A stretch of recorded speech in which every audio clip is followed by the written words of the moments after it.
nous allons réaliser la liaison encastrement entre la poutre de plancher qui se trouve ici et le poteau. Pour cela, nous allons utiliser le gestionnaire d'assemblage qui contient donc des assemblages automatisés.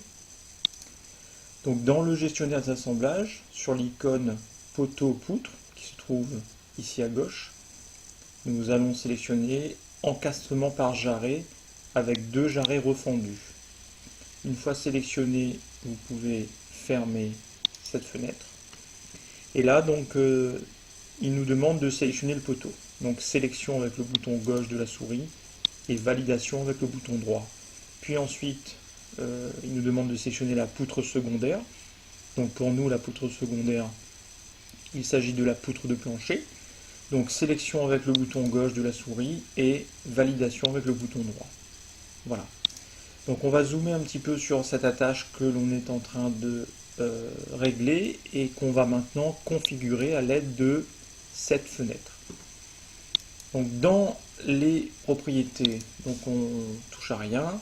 Au niveau des tôles, donc l'épaisseur de la platine, ce sera ici donc pour nous une épaisseur de 15 mm.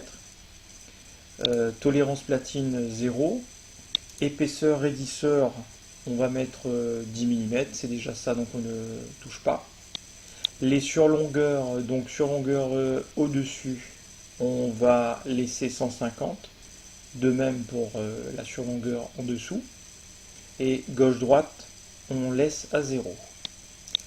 Concernant les raidisseurs, donc le type de chanfrein, on va mettre un type de chanfrein droit. Voilà. Ensuite, pour le supérieur, on n'en met pas. Pour l'inférieur, non plus. Donc on règle sur aucun. Le raidisseur 1 traverse, on laisse sur entier. Raidisseur jarret sur entier. Et raidisseur 2 traverse, on n'en met aucun. On va maintenant passer au réglage du jarret. Donc au niveau du jarret, la longueur de jarret inférieure, on va la régler sur 1170. La longueur de jarret supérieure sur 160. Et l'épaisseur, donc hauteur jarret inférieure 10 et hauteur jarret supérieure 10 aussi. Concernant les boulons, donc on a ici affaire à des boulons HM diamètre 16 haute résistance, donc ils sont en haute résistance par défaut. Et donc ensuite, le nombre de fils de boulons, on laisse sur 1. L'anthrax fil boulon, on va mettre à 70. Et l'anthrax seconde fil, on n'en aura pas, donc on mettra à 0. Vous pouvez décocher ici distance dernier boulon, donc il faut l'enlever. Groupe de boulons 1, 2, donc distance au groupe 1, on va régler sur moins 80. L'anthrax des lignes sur 50. Le nombre de lignes, on va mettre sur 2.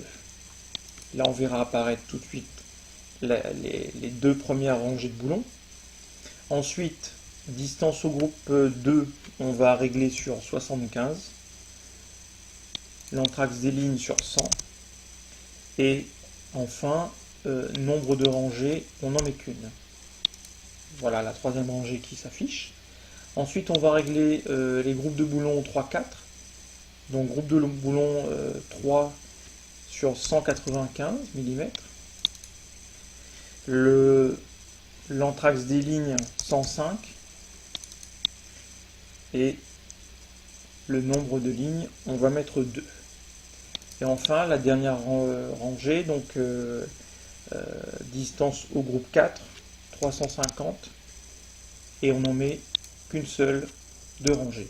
L'ensemble de ces valeurs donc, sont à calculer en fonction de la tâche que vous voulez réaliser et sont à noter au préalable sur une feuille de brouillon pour ensuite être rentrées dans le logiciel. Voilà, notre attache a été donc correctement modélisée. On pourra maintenant la copier pour la concevoir donc de l'autre côté.